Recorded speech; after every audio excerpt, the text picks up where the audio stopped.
Hello everybody, today we're going to start the book of Ruth from the NLT version of the Bible, starting in verse 1.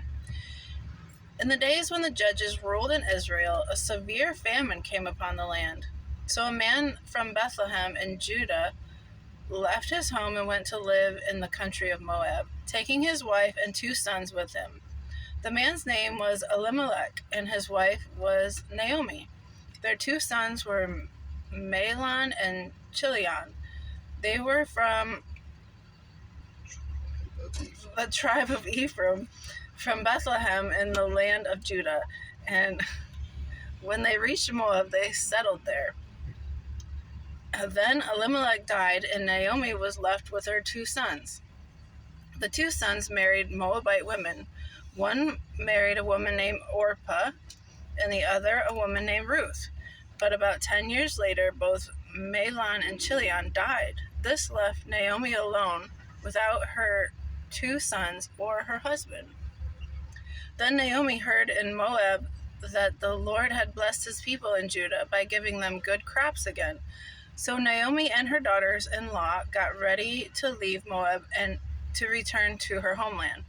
With her 2 daughters-in-law, she set out from the place where she had been living, and they took the road that would lead them back to Judah. But on the way, Naomi said to her 2 daughters-in-law, "Go back to your mother's homes, and may the Lord reward you for your kindness to your husbands and to me. May the Lord bless you with the security of another marriage." Then she kissed them goodbye, and they all broke down and wept. "No," they said, "we want to go with you to your people." But Naomi replied, "Why should you go with me? Can I still give birth to other sons who could grow up to be your husbands? No, my daughters, return to your parents' home, for I am too old to marry again. And even if it were possible, and I were to get married tonight and bear sons, then what? Would you wait for them to grow up and refuse to marry someone else? No, of course not. My daughters, things are far more bitter for me than for you, because the Lord himself has raised his fist against me."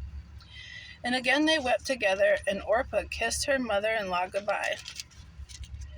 But Ruth clung tightly to Naomi. "Look," Naomi said to her, "your sister-in-law has gone back to her people and to her gods. You should do the same." But Ruth replied, "No, don't ask me to leave you and turn back. Wherever you go, I will go. Wherever you live, I will live. Your people will be my people, and your God will be my God. Wherever you die, I will die, and there I will be buried. May the Lord punish me severely if I allow anything but death to separate us." When Naomi saw that Ruth was determined to go with her, she said nothing more. So the 2 of them continued on their journey. When they came to Bethlehem, the entire town was excited by their arrival. "Is it really Naomi?" the women asked.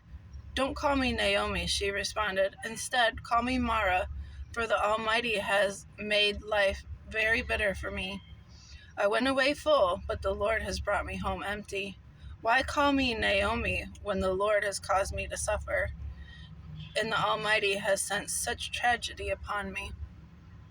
So Naomi returned from Moab, accompanied by her daughter-in-law Ruth, the young Moabite woman. They arrived in Bethlehem in late spring, at the beginning of the barley harvest. That was Ruth chapter 1. Thanks for joining, guys. Have a great day, and God bless you.